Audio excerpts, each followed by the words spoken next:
Welcome back to the Mad Sopranos Men Show. We're your hosts, Chris Brodhead and Michael Dennis. We are the most autistic Mad Men show on the internet. We are also the most autistic Sopranos show on the internet because we're analyzing both shows at once, one episode at a time. This week, we are on season 1, episode 11. Over on The Sopranos, that's going to be Nobody Knows Anything, airing March 21st, 1999. And over on Mad Men, it's Indian Summer, July 19th, 2007. Chris, how you doing today, man? I'm doing pretty good, man. How are you doing? I like that sharp jacket you're Oh, wearing. thanks.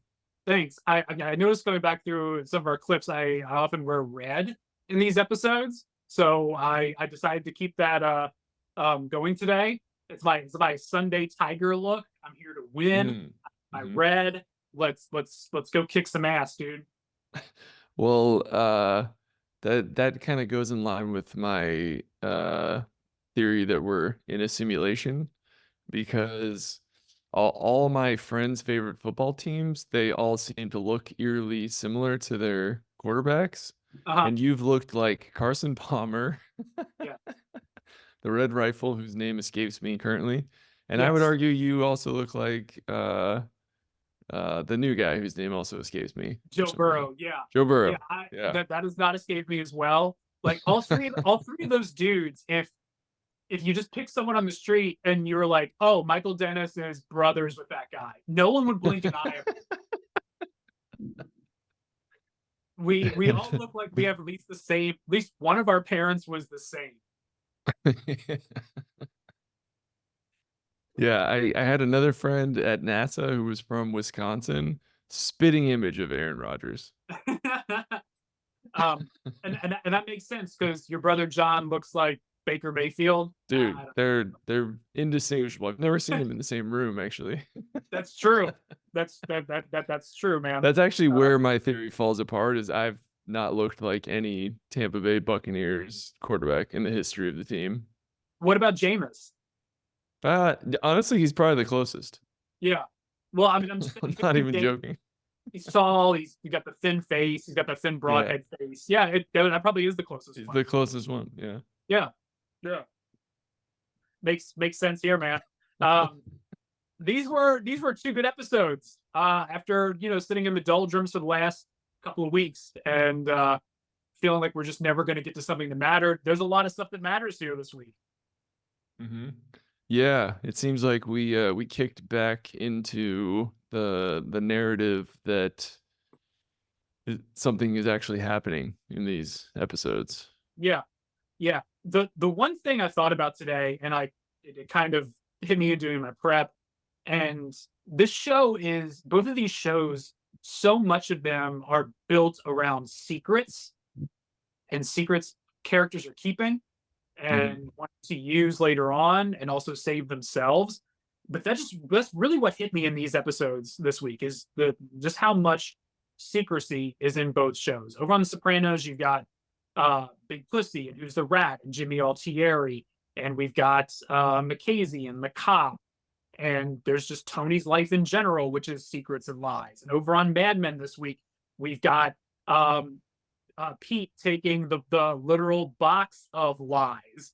We have Joan and her relationship with Roger. We have Roger's health and the secrecy around that. mm hmm Um, just everybody on every scene in both of these shows each week has at least one character who has something they do not want the world to find out about, hmm and that Yeah. that that weight is on everybody every single scene. hmm Yeah, I mean, you can make a good case that secrets are kind of the underlying currents of both of these shows. Like every major move is made off of secrets. Like Mhm. Tony's freaking out in this episode because he thinks Pussy is becoming an FBI informant. But it's eerily reminiscent of like Pete doing like stealing Don's mail, like Yeah, looking for like tangible dirt to take to the authorities, which would be Cooper and Roger, to get Don whacked slash yeah. fired. Oh, I have a thought for you. Because one thing about Mad Men this week is I think a great job that does is there's been a bunch of stuff the last couple of weeks we talked about. This doesn't seem to go anywhere. But this episode takes a couple of little things that happened last few episodes and gives us a payoff and a build to them. And what I mean by that is it all kind of leads to the box, because the reason Pete gets the box is because look at all the things that have to happen for him to get it, and they've happened in the last couple episodes. Like, so Don's out of the office that day, so that's the number one reason he can get it. Peggy isn't there to protect the office because she's been doing so well that Don's taken her under her wing and he gives her the rest of the day off. Roger's illness and the fact that he's not there gives Pete more free reign to run around. And then there's Pete's ambition that has been, chipped away at and been shown the last couple of weeks as well. So it's like all four of those things, which seemed like a bunch of nothing the last couple of weeks, all had to come together for Pete to get the box itself. The perfect storm of nothingness. Yeah. So where in any other scenario, on any other day, there's someone in that office, or there's something to protect him from going in there, or something to stop him. But all of those barriers are now removed. Yeah, that's a good point, and that's just a testament to the superb writing of Mad Men to like, all right, how do we, like, did they just come up with that? They're like, all right, here's like the biggest turning point in the season one. How do we get here? Yeah, it's true. Well, I mean, think about the last. There was an episode a while back, or maybe it's the next one, where they're having a party and Peggy's still at her desk. I don't know, it was a couple episodes ago. Peggy's still at her desk while they're all like having a party and all like drinking and stuff. And they're all like, well, we can't get anything in Draper's office because she's there protecting it. That feels like nothing, but it's something. I'm gonna go shut my door. I'll be right back.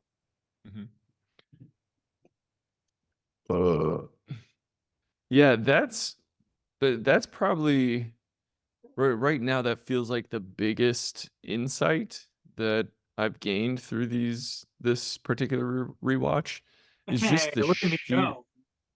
the sheer amount of foreshadowing that is in every episode, both of these series.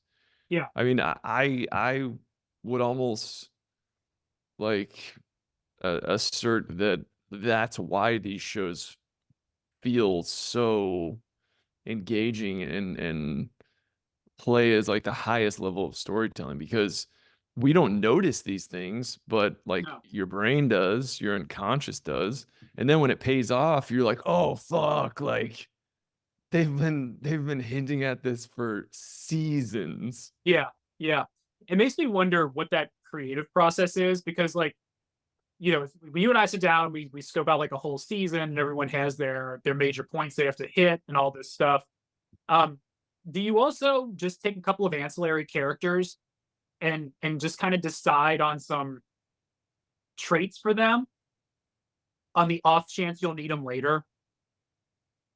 You know what I mean? Like, whether it's Harry and the secretary, or Freddie and his drinking. Do they just give them these little things just to kind of fill them out? But knowing if later in the future, if we need something and we need an arc, we need a personality trait, we need something for this person to do, now we can take that nugget that we gave and make it something. I think that's a really, really good observation. That's probably a huge favor that you do to yourself as a writer and your co-writers. It's like, all right, we're just gonna bury these loaded guns and landmines and time bombs and what were those things we would bury and like dig up 20 years later? Oh, the time capsules. Time capsules. We're like, yeah, we're just gonna bury those, and I don't know, maybe we'll use them, maybe we won't. And like they definitely do, because sometimes we're pissed off. We're like, what the fuck? This leads to nothing. Yeah. And it's like, well, they didn't need that to step on that particular landmine. Yeah, or we didn't, that wasn't gonna get us to the next thing. Yeah. But also, let's take a bigger step back. I think another reason why these shows work so well is because that's how life is too. Mhm. If we all have, let's say each person has 20 different traits, not every one of those traits is going to be a thing that makes or breaks your life, but you can highlight But one it of could. those.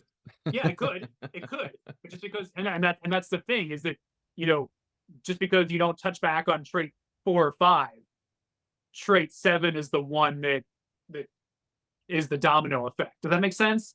Um, you give them all this stuff, like you said, you as a writer, as a creator, you give them this very fleshed out world, and then all this stuff makes more sense later, and it doesn't feel cheap, it doesn't feel unearned. It's just so Mhm. well done. It's so well done. Yeah, I've heard a lot of actors sort of rely on that as a crutch. Like if you look at Leonardo DiCaprio's career up until Titanic, Mhm. every role he did outside of What's Eating Gilbert Grape, the character had like a drug problem. Yeah, interesting. And I heard a story, he went to James Cameron and he was like, "Hey, like the script's great, but I think Jack should have like a bad drug problem." And Jim Cameron was like, "Yeah, no, we're not gonna do that. Like, just figure out how to act good." He's like, "Ah, all right." That's so funny. I didn't know that. Like now I'm picturing like a couple extra scenes on Titanic where he's like doing like blow or absinthe in Yeah, the. what drug was? I guess yeah, but cocaine wasn't even a drug in like 1912 or whenever the No, fuck that yeah. happened. Cocaine was still in Coca-Cola, and Yeah, it was you could like buy being it at the prescribed. fucking pharmacy. Yeah, yeah. So was he going to be chugging absinthe? Yeah, like what is the drug back then? Yeah. What is the drug that like a poor street boy, a street urchin living in England in 1912 can can afford on the reg? Like What is that? like alcohol? I don't, the I don't know. Are they huffing the the dust from the coal mine they're all working in? I don't. What is a street youth from 1912? What's his smack? yeah, yeah. Let's any listeners out there, let us know in the comments.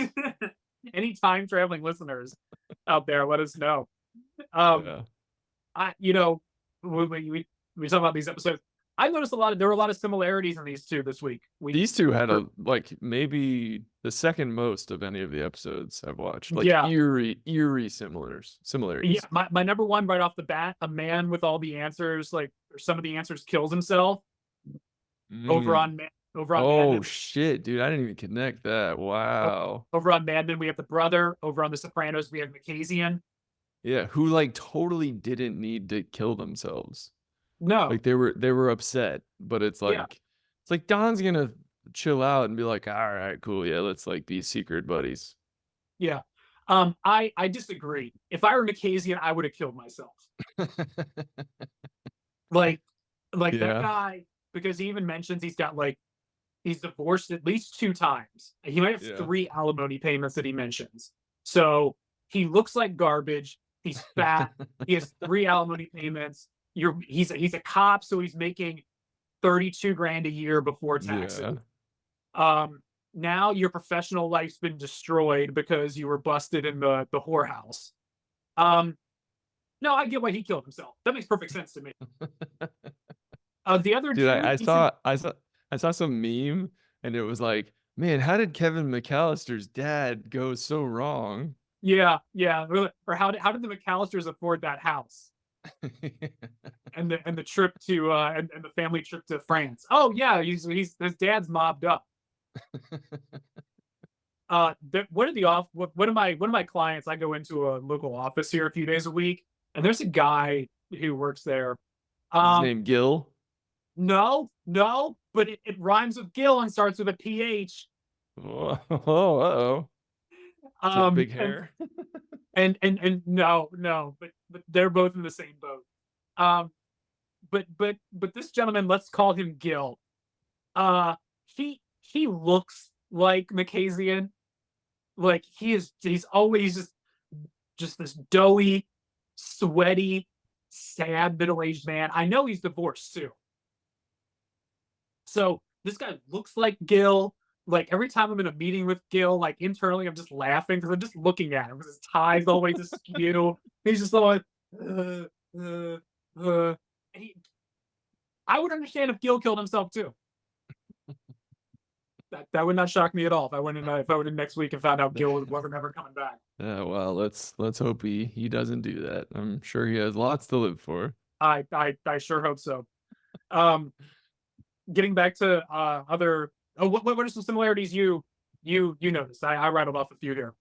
Dude, that was a baller one. I don't know if I'll be able to match that one. The other I ones I have, have the other ones I no, have, I'm gonna go ahead and bury you. I have both episodes. I have like young underlings talking about moving up because old guys are going down. Yeah, yeah. Um, though this gets back to our topic we talked about last week about Don moves up again just by doing nothing, Mm-hmm. just by existing, and Roger, continuing to take a step back. Don takes another step up just by not fucking up. Yeah. Dude, I feel like the initial arc for Roger was similar to Pussy, and I think they planned to kill him off, like the passing of the old guard. Yeah, But then I realized that there's nothing there to kill off. Like he's a non-entity. yeah, He inherited Lucky Strike and he just fucks around all day. yeah. I also Like think Pussy at least earns. that's true. Yeah, yeah. I think also from And a he's a fun storytelling, character. Yeah. I think also from a storytelling point of view, they might have realized very early on like how good Don and Roger were together. I Like think it's Slattery. What's his first name? Jonathan John, Slattery. John yeah, John. Slattery. I feel like his charisma is so strong and he's so charming that they're like, let's just keep him around. I agree. He's harmless. There's no equivalent of that over on Sopranos. Like Tony doesn't have a friend that he pals around with and that we as an audience get to enjoy watching him with. Where over on Mad Men you have that. They're in spite of whatever they go through throughout the series, those two have such a great chemistry. They're a joy to watch on screen together. It's like, all right, if we get rid of Roger, what does Don do? Who does Don talk to? Like, Yeah. who do we give him a foil with in the office? Because now he's just Yeah. combative with now he doesn't have any partner, for lack of a better word. Now He doesn't he's have anyone on his level who can like, you know, talk shit to him. who he can grab a drink and talk shit with, and we can just have like a light kind of scene because now he's got to be Don to everybody. He just can't be on that level. That's a really good point. Mm-hmm. My other similarity was smelling blood in the water, and we have Lucky Strike with Roger and the entire crew with Pussy. Mm-hmm. Yeah, there were eerie similarities between Pussy and Roger, like, the heart attack, the back injury, um, when they both return from, their injury, like Pussy's injury was also getting busted by the feds. And having to Th- run. yeah, yeah, Yeah, he had to and they run. That was his injury. He had to run 30 yards. how how was the 10-yard dash? Yeah. No, and they both return to the entire group sitting around a table talking about them. Yeah. Yeah. And Like about how talk about the blueprint. It's like, dude, did you just copy paste? 100%. Yeah. And I'm picturing like both Pussy walking like hunched over with his back, and I'm also picturing Roger like coming back into the office holding his wife's hand. Like it lines up so well. Yeah. Yeah, Yeah, they're and both and the injury for Pussy to me is not the back injury, it's the becoming an getting busted by the feds and becoming an yeah, informant. Like that's the back is just the pain manifesting from that, psychological dissonance. 100% I agree with you. And we even get Yeah. that we touch on that again in The Sopranos later on with Adriana in season 4 and 5 when once she gets flipped, she starts having like bowel issues, and basically like that weight starts rotting at her insides, Mm. and that's where it starts manifesting with her. Mm-hmm. Yeah. Yeah. No, you're right. I don't think, and I've watched the show a million times. I don't think anything has ever been wrong with Pussy's back. Yeah.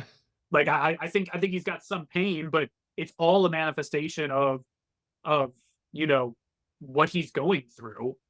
Mm-hmm. I feel like I've come across a couple people who have mentioned like so much. Oh, I know what it was. It was on the Talking Sopranos podcast. Imperioli was talking about somebody he knew, um, who was a doctor who thought all like back pain wasn't real, that it was all a manifestation of internal struggles. Of trying And to hide that you're gay. yeah, yeah, yeah, pretty much. So your dad doesn't find out you're gay. Um, but yeah, I think that's absolutely what's happening here. Um, Yeah. the other similarity I have here is the end of each episode. We have kind of the big move being played on our protagonists, where Pete gets the box, Livia tells Junior about the therapist, and now that gets put in motion. So basically, the end of each episode, the action moving us through the finale is put into play in the motion, and our protagonist's fate is now in the hands of others. Mm. Mm-hmm. Yeah. Yeah. Just these story arcs. I mean, I don't think it's a coincidence that they're both 13 episode story arcs. Like Yeah, they are mirror parallels of each other. And I, maybe that's a requirement for a good story told in 13 hours or thereabouts. yeah, Or maybe the Sopranos, with far shittier acting, created the blueprint. yeah, yeah. And a little This, bit of and not as buttoned up early on. yeah, that was one of my not similarities. I was like, every fucking secondary character actor in this episode of Sopranos is dog shit. Like what? Like they're not only like taking me out of the show, they're bringing Tony's acting down. Like Tony's Yeah, acting with that like the principal of his grandma's retirement community. She yeah. is like, dude, I've seen reality show stars like act better than that. I think that woman actually is the head of that retirement community in real life. Yeah. I'm not kidding. I don't know. I remember reading that or hearing that in a commentary. That they were filming at Green Grove and she was just perfect. That was her job, so they just let her play that on screen. Maybe you shouldn't have Well, done that. well, It would have they been it would have been like in Mad Men, the date that Peggy goes on with the truck driver. If they were just like, well, we know a guy who drives a truck and he's really cool, so we just let him be that actor. he can't remember lines and he's quite wooden, but he You does know, but drive a he's a truck truck. driver and he works on the set. He drives the truck for the production companies. Let's just let him do it. He drove the craft services here today. Yeah, he drove the taco truck. It's parked outside. Yeah. Uh, yeah, I also hate Junior's underling. Like, I Oh, mean Michael that, Company. god damn it, that guy's a fucking terrible actor. I hate him too. And also on the Talking Sopranos podcast, they'll mention actors that used to work with on the show, and oh, this is a good guy, it's a good guy, and they talk about how much they like the guy who plays Michael. I'm sure he's a wonderful person. And what a great job he did. And over the years, whenever I hear that, I'm like, he fucking sucks. I'm so glad he gets killed.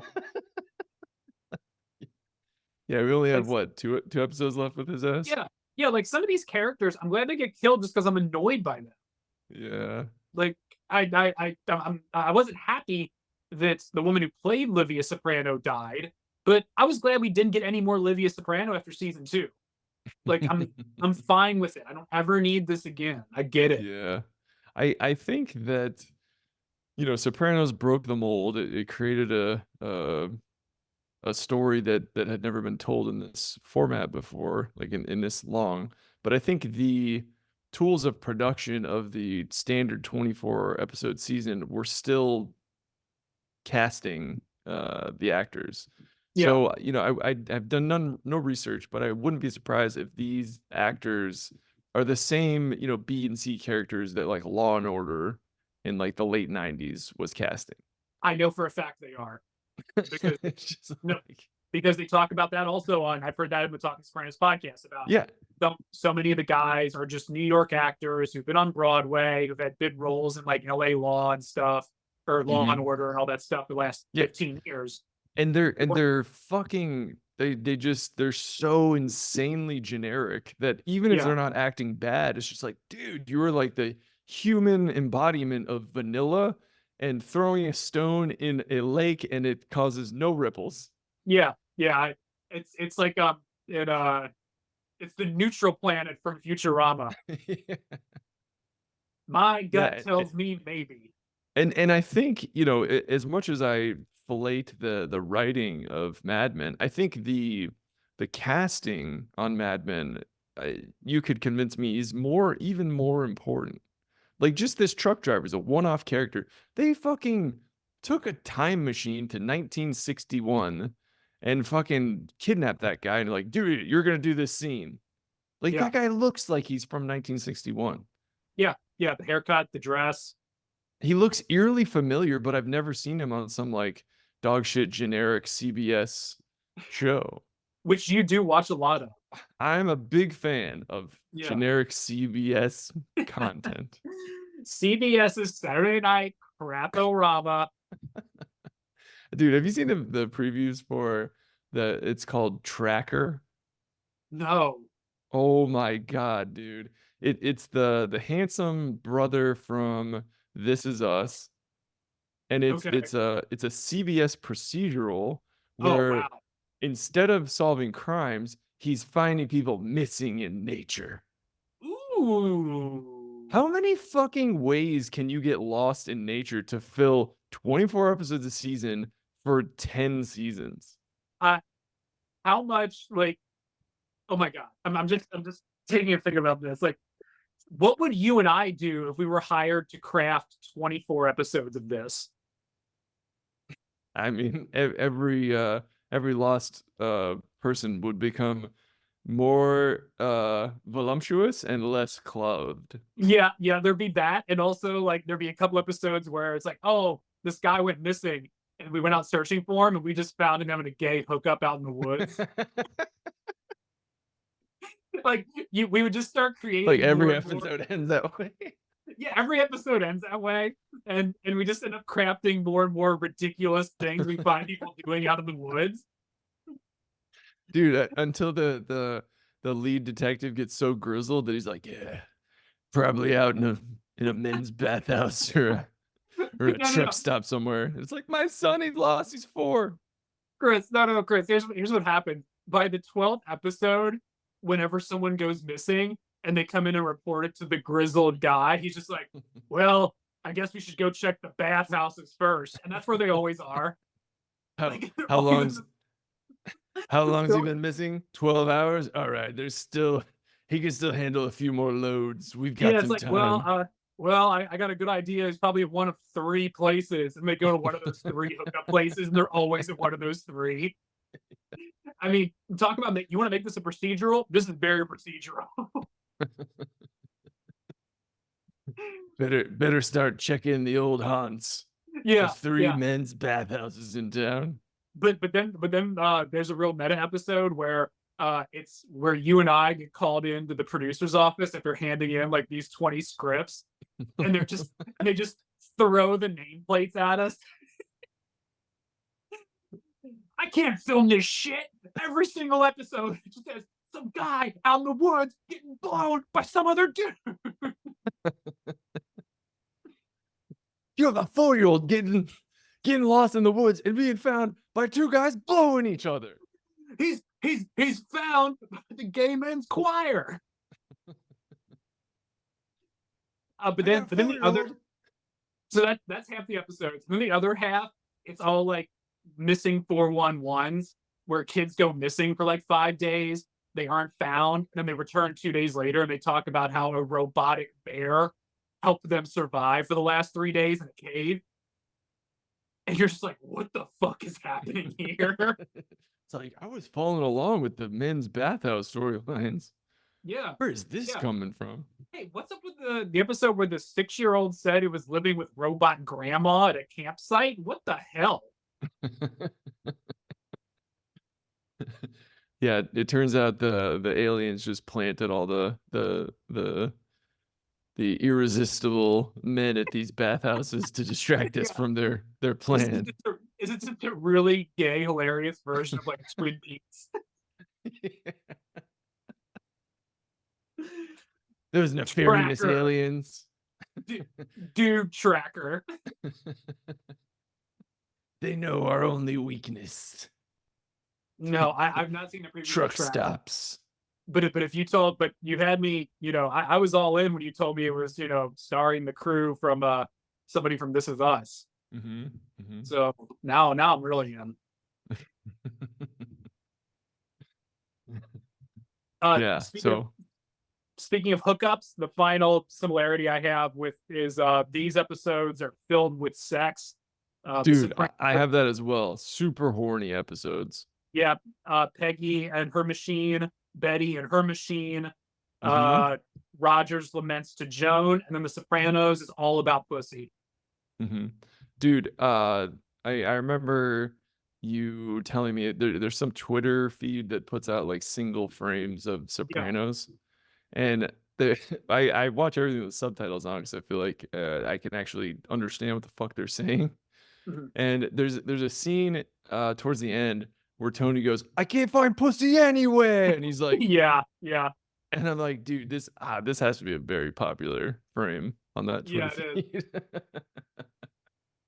So I also heard somewhere that when the season ends and nobody knows where pussy is, that they had shirts printed up, and I gotta find one of these on eBay. They're like official shirts from HBO that say "Where's Pussy" on it,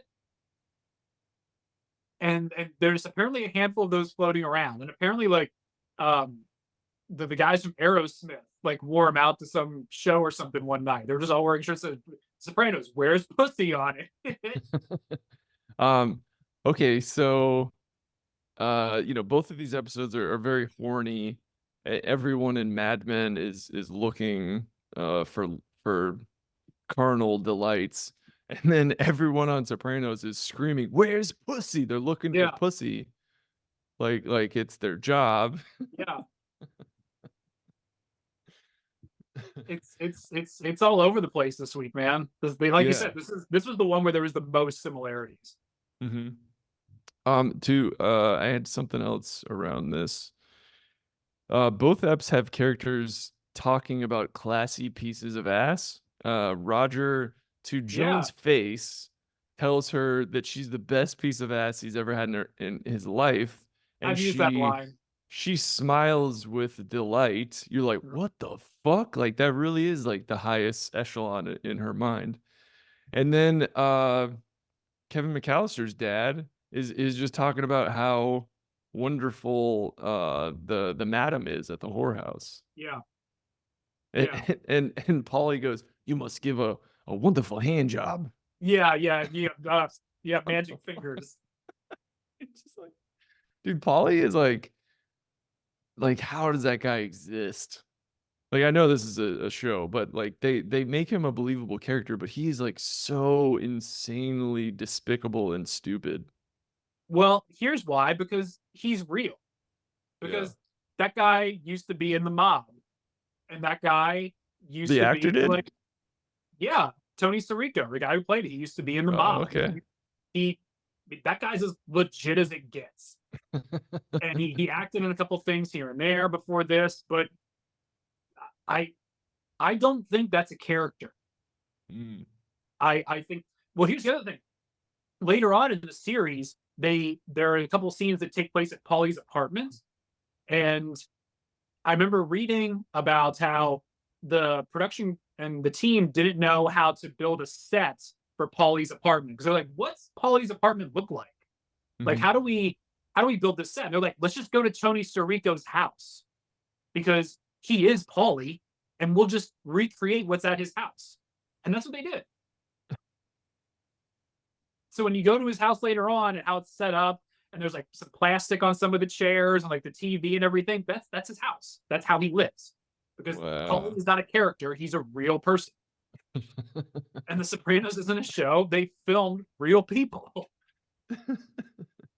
I mean, I think to The Sopranos' credit, more more of these characters seem more of these actors seem like they legitimately are their characters. Yeah, Like, Don has done other things that I have enjoyed. I mean, Tony has as well, but he was just playing a variation of Tony Soprano.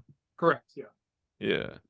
yeah. So, yeah. I There's mean, yeah, the go ahead. core casting of Sopranos is, on point. They just, they just got involved with the mob. They're like, hey, instead of killing me, what if I gave you a 6-episode arc? Yeah, yeah. What if I gave you a walk-on role and something cool to say? I'm listening. I'm Yeah. on I'm on eBay right now trying to find a "Where's Pussy" shirt, but I can't find it. Hey, somebody told me the booth that Tony got whacked in Yeah, sold for 80 grand last week or something. I thought for sure that was gonna go for north of 200. Really? Yeah, yeah. Just because of what it is and who it is and where it is. I was shocked when it went for 80. Mm. Um, and my buddy Wally asked me, he's like, "How do you feel about that?" Because apparently they sold it to pay for some renovations.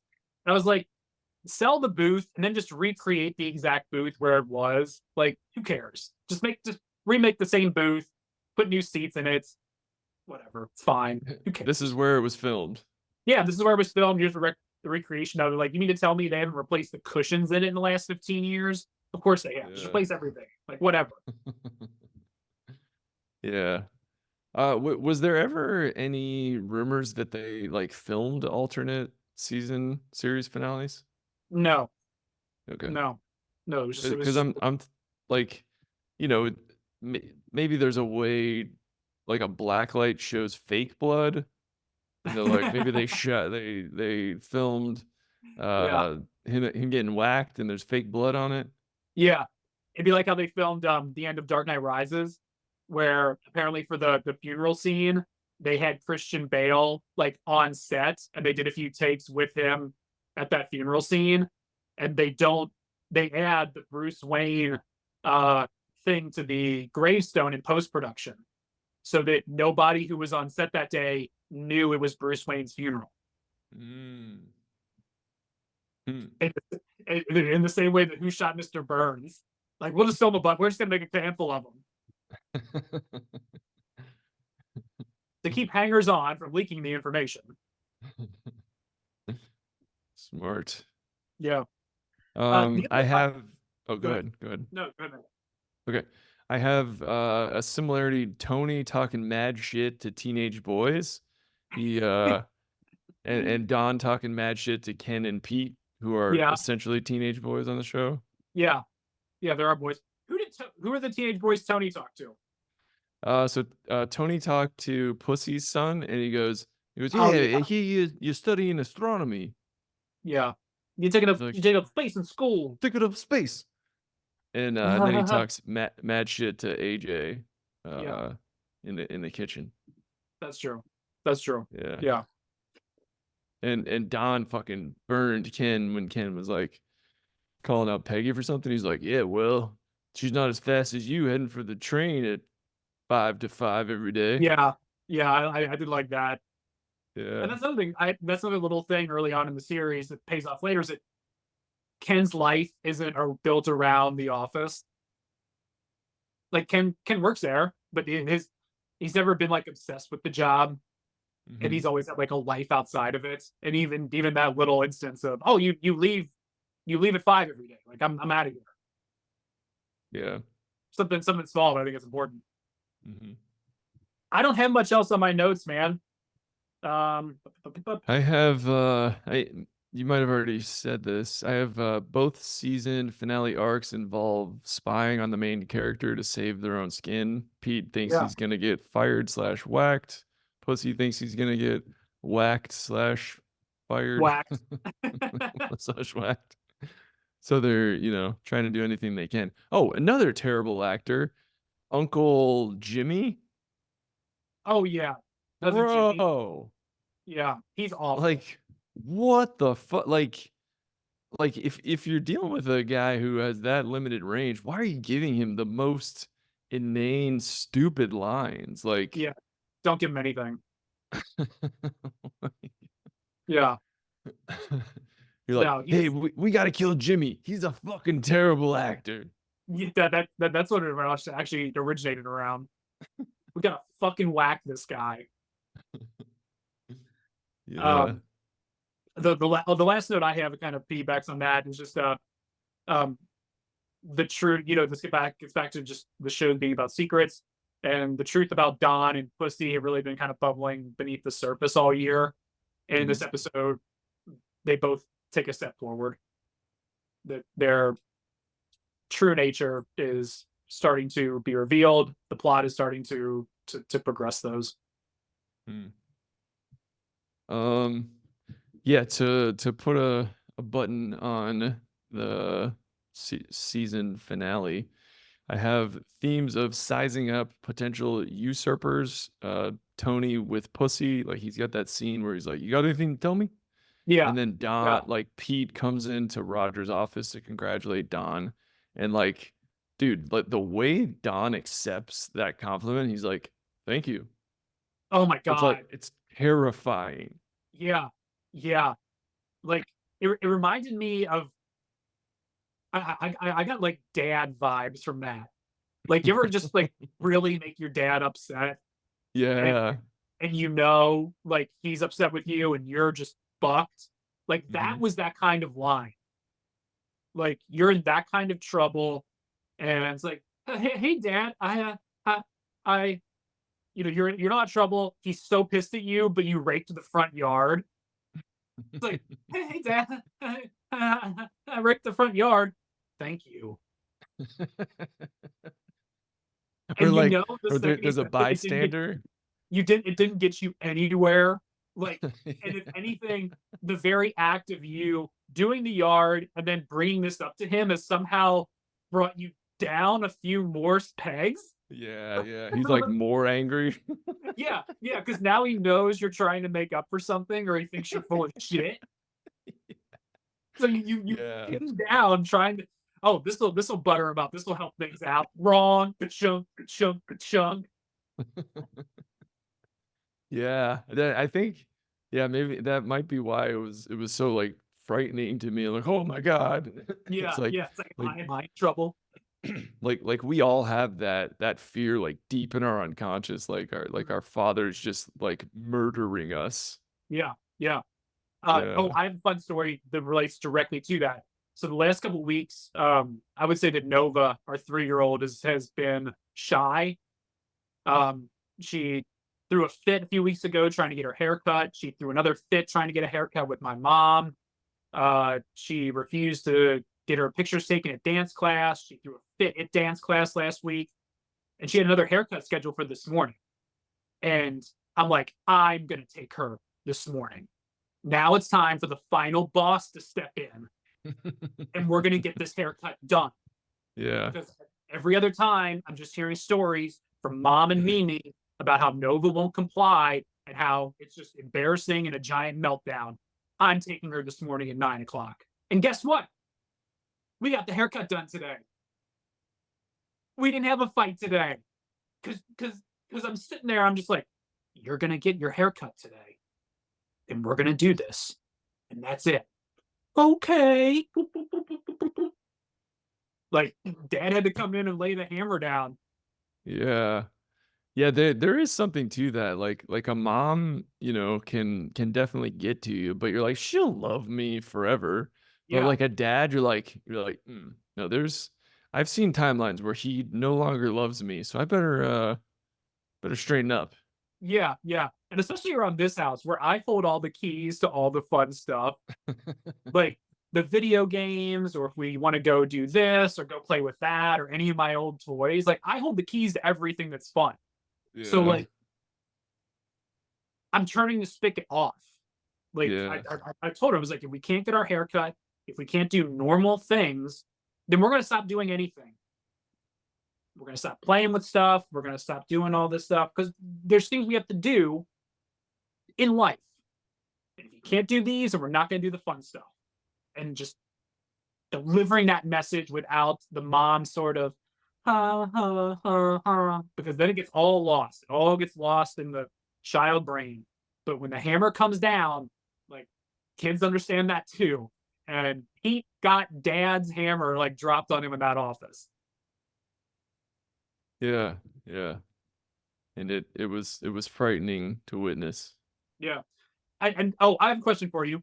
So Going back to the convergence of everything that has to come together for Pete to get the box and blah blah blah blah blah blah blah.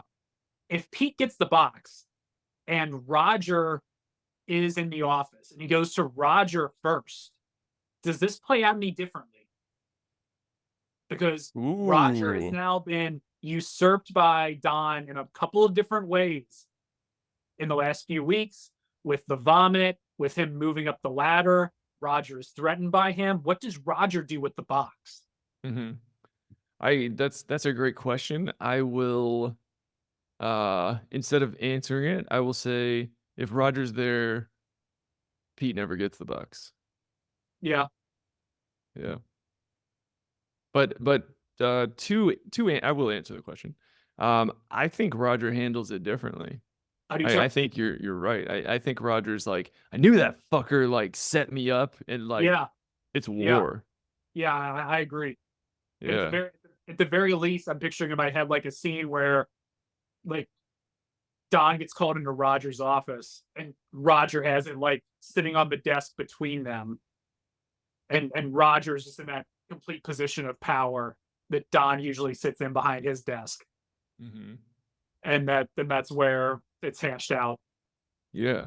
I also think if if Roger's not sick, if Roger is his health is not threatened, Yeah.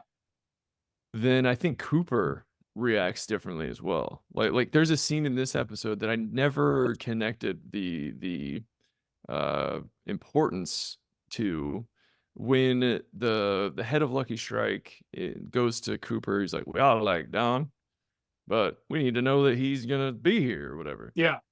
And Yeah. it's like if that guy doesn't say that to Cooper, is Cooper as nonchalant about Don, um, His not best. being who he says he is? Yeah. I think he is because that lines up perfectly with Cooper's personality. Mhm. Spoiler alert, but how he lets Don off at the end of this and his approach to just life and who people are. I think that makes sense. I think the big question is how does this all play out if Roger is healthy and Roger gets it first? Mhm. Mhm. I I think Bert reacts the same way. Yeah, Bert's Bert. I I agree with you. I think Cooper acts the same way, which is why I'm curious why they included that scene. Mhm. It's like that. We're supposed to That's watch true. that scene and Yeah. then remember it in like one or two episodes when the showdown takes place. It's like, Yeah. oh, well, they can't get rid of Don. Like they're 80% of their revenue will walk out the door. Yeah. Bert can't make the call after that meeting and tell them that Don's gone too. Mhm. It's not an option. Yeah, but I do think Bert would have kept Don regardless. So Yeah. it's an interesting choice. Like it, it that seems like an important scene if Bert wouldn't keep Don. But Yeah. we both agree he would. So I'm just I guess I'm curious why they felt the need to, I mean, I guess to make Don partner, to give them reason to make Don partner. I think so. I think that is the Yeah. reason you have to elevate him. That is the client telling Bert, like, look, as long as we don't lose Don, then we can keep doing business here. But you need to let me know that Don's staying here. Hmm. And that's why he has to make him partner. That's why he has to bump him up. Hmm. And then no, I mean, that makes sense to me. Yeah. No, that's a great, that's the question of the episode right Yeah. there. The best question I could come up with was worst to FBI inform or steal colleagues' mail.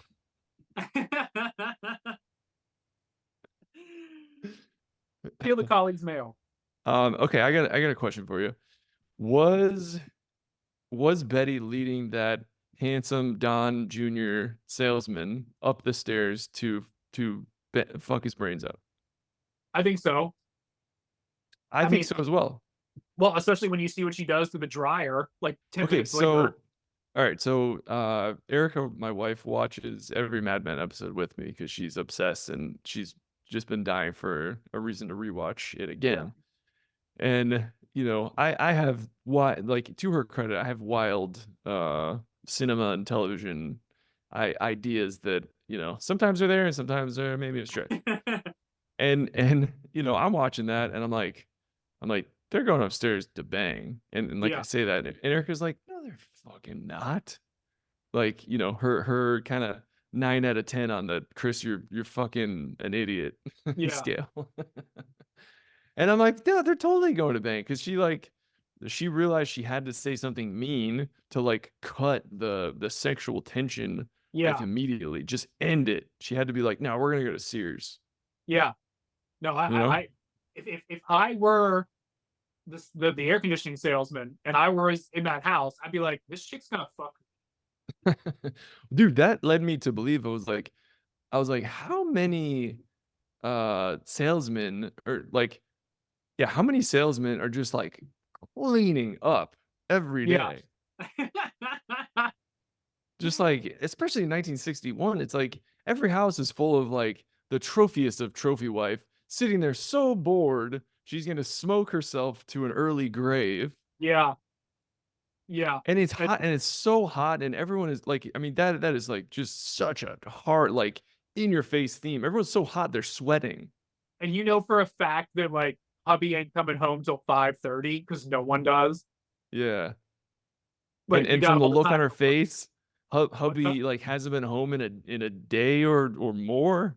Yeah. Yeah. Exactly. And she's just dying for it. And I, if there is a woman who looks better sweaty than January Jones, I have not seen them. No. No. Like. Good gracious. Yeah. Yeah. Like, can you? Well, imagine this. Imagine you're a salesman and you go to some door and knock on it, and that opens it up. Like in that dress, and then she's all sweaty and staring at you. Oh my god! Like you, like your insides was like just Dude, like she's staring at you like you're a glass of water and she's been stuck at sea for like a month. yeah, yeah. She's Like been in the what desert for a month. I feel like if you were in that position, like just your all your synapses inside would just start firing off. Like all of the reptile monkey part of your brain would just start picking up on all those pheromones, all those messages, that she was Yeah. giving you, and just like, I can't believe I'm here right now. And going back to Mad Men's casting, like, this guy looks like Don Jr. as Oh yeah, like, not yeah, Trump, like Don Draper Jr. yeah, yeah, Like, yeah, you're just like, what the fuck is that, like his younger brother? yeah. Looks he looks more like Don's younger brother than Don's younger brother on the show. Yeah, yeah. Yeah. So I felt validated at the end when they like showed her on the dryer. I was like, see, Yeah, yeah, not crazy. exactly. Yeah, no, she was putting it out there, man, 100%. Yeah. Um. Oh, I have in addition to terrible acting, I have terrible fart sounds. Yeah. Oh, with Yeah. pussy. Yeah. Yeah, I'm like, dude, like, us hanging out, you've recorded your farts that sound 1,000 times better than yeah, those. yeah. How Just hard is it to get a good fart sound? and that's the thing. Sopranos is not above doing a good fart joke. They do it a lot when you really think about it. And maybe that's another thing is that Sopranos really broke the mold. Went out there and started making like new shows with new fart sounds, and they just didn't have they just didn't have it buttoned down early on in the series. But as the series goes on, those fart sounds get better and better. Mm, mhm, It just mhm. makes for a more, you know, creative world and a better Yeah. product, because Mhm. those fart noises that you hear in season 6 when Tony's in the coma, when Tony's sick, they're so much better than season 1. You can really tell the difference. They've added a level of class that was unknown to the series up until that point. Yeah, I didn't know television was capable of that. Mhm. They elevated the fart stock Yeah, sound effect to new heights that yeah. had yet been reached. And then a few years later, Matthew Weiner comes in, he takes that fart structure and he just improves on it and makes it Mhm, tighter and he mhm. makes it better. He makes the fart sound wetter and just more real. A truly new level of realism. A visionary. Yeah, Yeah. truly. Awesome, man. Well, yeah, these were really good episodes. Do you have anything else in your chamber to fire? Yes. I have mobsters are morons. The detective clearly lays out everything Pussy has clearly done. Yeah. Do you mean like what do you mean? Oh, all the stuff that he's ratting out? What do you mean? What do you mean? Yeah, yeah. So Kevin McAllister's dad, when he first says like Bompensero, he's wearing a wire. Like Yeah. everything he says could only be like Bompensero. Yeah. They talk themselves into the fact that it's Jimmy. Yeah. Uh, And it's like I would- it could not be more obvious. Like just he's got like a guilty fucking burned into his forehead.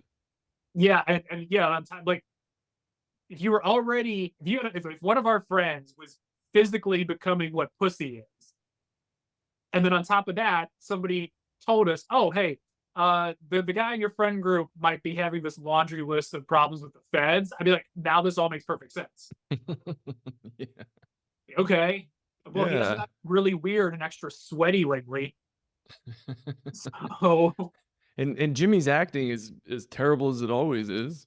yeah, Jimmy's so retarded. So whatever. Oh, who's sweatier in this episode, Betty or Pussy? Ooh. I'm gonna go with Betty just because she's a little more hot and bothered. Yeah. Maybe that's not all sweat. Can I take a look at Betty's sweaty pussy,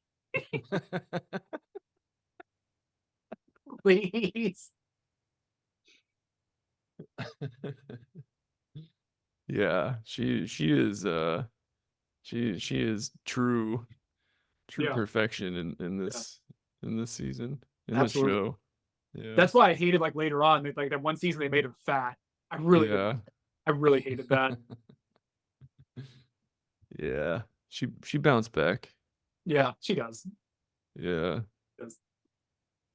I thought there was a good bit of foreshadowing when Carmela was talking to Tony's mom and she goes, Mhm. "Tony would rather die than see you hurt." And it's like that literally almost happens. Yep. Yeah, that's a good catch. Really good catch. Yeah. Oh, I have both shows are attempting to recreate the 1950s inside their homes. Yeah, Tony in response to Meadow, who's like, "It's the 90s, like, we have to talk about sex." And he's yeah, like, "It's the 90s out there, and here it's 1954." yeah. I like that. That's a good Yeah, line. Yeah, yeah. very. That's such a damn line too. Oh, another foreshadowing, Tony looking at the ocean and thinking about Pussy. Like Yeah, at the end. Yeah. yeah. That's a good catch too. Yeah. Um, and then oh, yeah, I put foreshadowing next to things I thought were foreshadowing. They show Betty sitting around doing nothing and smoking. It's like that's how she dies. Yeah, and hey, this gets back, that everything we're talking about with Betty goes back to what we've talked about before is you got to get this girl a part-time job. She's going insane sitting I there all don't day. care if it costs you 40K a year. It's worth it. She's almost banging random strangers in the neighborhood. Like, come on, go You'll find this girl something to do for 16 hours a week. Yeah. This Mad Men episode had some of my favorite lines in the series. Don goes to Peggy and he goes, what was it? You presented like a man, now act like one. Yeah. Yeah. Like, ask for what you want. Yeah. No, that's a good one. Yeah, these were really great. These were really great episodes. Yeah. Oh, I have Don looking guilty when he's offered partner. I would attribute that to him feeling like Roger's health decline is partially Don's fault. Yeah. Yeah. Did me making him run up the stairs ultimately do this to him? Yeah. Yeah. Yeah. Or just put him over the edge. Yeah. Yeah. And I loved that just the structure of this episode for Mad Men specifically. I didn't notice this in Sopranos, but like the opening scene is Adam mailing the box. Yeah. And then it doesn't, you're like, whoa. Like I love I can't think of it. He's like a great playwright, but one of his plays was like not doing well. People were leaving after like the halfway through the second act. So he's like, all right, and he just in the opening scene, the main character just comes out with a gun and puts the gun in a drawer and shuts the drawer. And then no one left for the rest of the Yeah. showings. And Interesting. it's like that's such a brilliant like writing technique. Like you set something up in the beginning and then make everyone forget about it and then just nail them with it as like the final scene of the episode of the movie. You're absolutely right. I think the greatest example of that for me is in Pulp Fiction, with the first scene of that movie being, Honey Bunny and her man deciding to rob the restaurant. Mm-hmm. And in that last scene, you see Jules and Vincent, they're sitting down there eating, and you've totally forgotten about that first scene. You've totally forgotten about that scene in the restaurant until they're in the middle of eating and they cut over to Honey Bunny and them. I remember watching it like, oh my God, they're all four in the same place here. This is how this movie's gonna end. Holy shit. And for a movie that like jumped around in time like Yeah. that much to come full circle and just like end right where you started. Yeah. Like, come on. Like Yeah. Tarantino deserves every bit of credit he gets. Absolutely. That motherfucker. Yeah, I think that's about everything that I got. Yeah. We had a lot this week, man. Yeah, well, these were great fucking episodes. Oh, I loved when Roger goes, from the bottom of my damaged heart. Yeah. Yeah, I like that. Yeah. No, I Roaming love those that little hills. I love that little spill. I love that little spiel he gives. You are the greatest piece of ass I've ever had. And That's so sweet. she's like, oh, you. Like, that's an insult. You have the tightest butthole I've ever seen. Yeah. Yeah, cool. Anything else from this episode? No, these were great, man. This was a good one. Like you Dude, said, yeah, go ahead. no, like you said, this might have been the one where there were the most similarities. Yeah, I think this might have the most with yours and mine combined. Yeah. Did you see Dune 2 yet? I have not. We're going tomorrow. Okay. The perks of not having children. I've seen it 3 times. Oh my God, of course. Yeah. Yeah. Well, I haven't been out past 11 p.m. in 4 years, so that's where we're at. Well, we got a spare bedroom in Barcelona. We don't eat dinner here till 10, so Perfect. Oh, perfect. you'd practically be guaranteed. Yeah, I have to stay up. All right, awesome. Well, guys, thanks for tuning in. Give us a like and a follow. Chris, I'll see you next week for episode 12. This is getting really good. All right, let's do it. Awesome. Cool, man. Thanks for tuning in. See you guys next week. All right. Good job about you. Yeah, you too, man.